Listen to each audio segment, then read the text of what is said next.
नमस्कार, मी दीपक राऊत तुमचे स्वागत करतो आजच्या शेअर मार्केट अपडेटमध्ये। आज सुद्धा मार्केटवर दबाव राहिला। ओपनिंगच निफ्टीनं 200 पॉईंट मायनसमध्ये गेलेलं।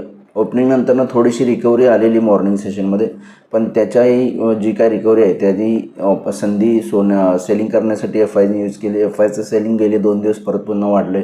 1500 करोडचं काल एफ-आयने सेलिंग केलं। डी-आयने पण जवळपास 1500 करोडचं सेलिंग केलं। मग ओव्हरऑल हायर लेवलला थोडंसं प्रॉफिट बुकिंग होते। त्यामुळे आज गॅप डाऊन ओपनिंग नंतर थोडीशी रिकव्हरी आलेली। निफ्टी ऑलमोस्ट 200 पॉईंट मायनसवरून 70-80 पॉईंट मायनसपर्यंत आलेली। पण जी काही रिकव्हरी आली त्याचाही वापर एफ-आयने मला वाटते निश्चित सेलिंगसाठी केला आणि मार्केट परत पुन्हा डेज लोच्या आसपास जाऊन बंद झालं। 200 point minus Nifty. Bank Nifty 800 point minus. Bank Nifty आज दिवसभर बँक निफ्टीवर दबाव होता। काल बँक निफ्टी परिणामी रिकव्हरी करण्याचा प्रयत्न करत होती, पण काल IT सेक्टरमुळे दबाव राहिला। आज बँक सेक्टरमुळे निफ्टीवर दबाव राहिला। बँक्स त्यापाठोपाठ IT सेक्टरसुद्धा आणि सेन्सेक्ससुद्धा 800 पॉईंट मायनस राहिलं। आणि आजच्या पडझडी मागचं कारण आहे crude oil prices. Brent crude oil $103 गेले, जे मध्ये $90-92 पर्यंत खाली आलेलं, $90-95 सीजफायर झाल्यानंतर। पण आता स्ट्रेट ऑफ हॉर्मुझ ब्लॉकेड आहे आणि इराणसुद्धा शिप सीज करत आहेत।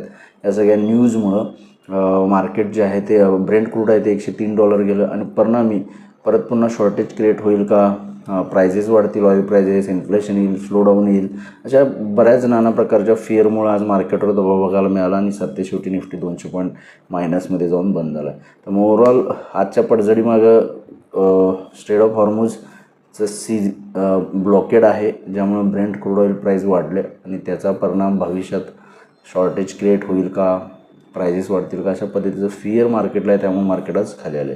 पण ओव्हरऑल जे आहे मार्केट थोडंसं ब्रीथ घेतले म्हणू शकता। 2000 पॉईंटपेक्षा जास्तचा राईज झालेला, 24,600 पर्यंत आपण गेलेलो।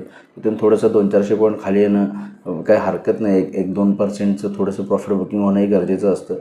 त्या अकॉर्डिंगली बघितलं तर अजून ट्रेंड मजबूतीचा आहे आणि जोपर्यंत 24,000च्या वर आहे, पण मला वाटतं निश्चित मार्केटला परत पुन्हा रिकव्हरीचे होप्स आहेत।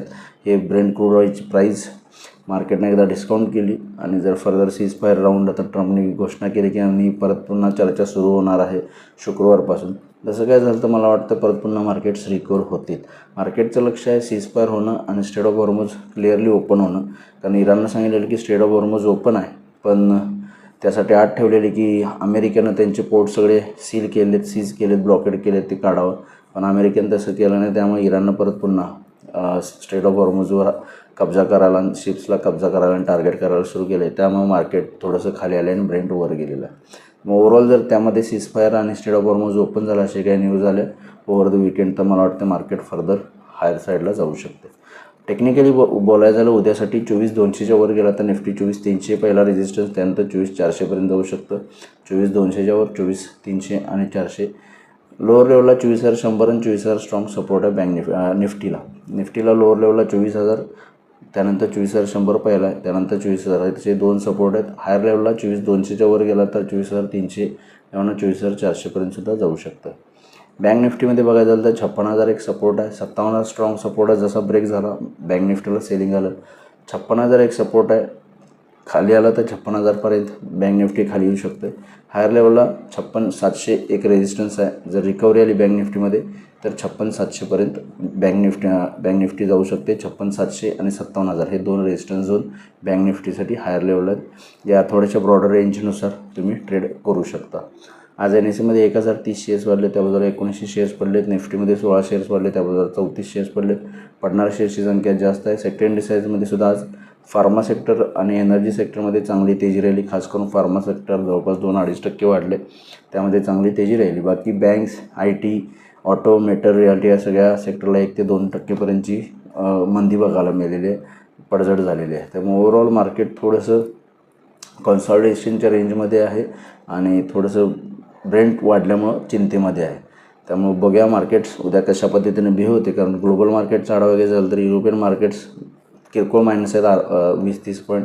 डाव फ्युचर 100-125 पॉईंट मायनस आहे। काल US मार्केट्स 300 पॉईंट पॉझिटिव्ह गेलेलं, पण ब्रेंट क्रूड वाढलं त्यामुळे मार्केट आपलं दबावाखाली राहिलं आणि most of the Asian market दबावाखाली राहिलं। त्यामुळे ओव्हरऑल थोडंसं मार्केटवर दबाव आहे, पण मला वाटतं आहे थोडंसं क्लॅरिटी आली क्रूड ऑईलच्या किमतींवर किंवा स्ट्रेट ऑफ हॉर्मुझवर, तर मला वाटतं मार्केट परत पुन्हा रिकव्हरी स्टार्ट करू शकतं। तर बघूया उद्या मार्केट कशा पद्धतीनं बिहेव होते। माझा व्हिडिओ ऐकला त्याबद्दल धन्यवाद। माझा व्हिडिओ जास्तीत लाईक करा, शेअर करा, माझ्या चॅनल सबस्क्राईब करून डेली अपडेटसाठी बेल आयकॉनला क्लिक करा। धन्यवाद।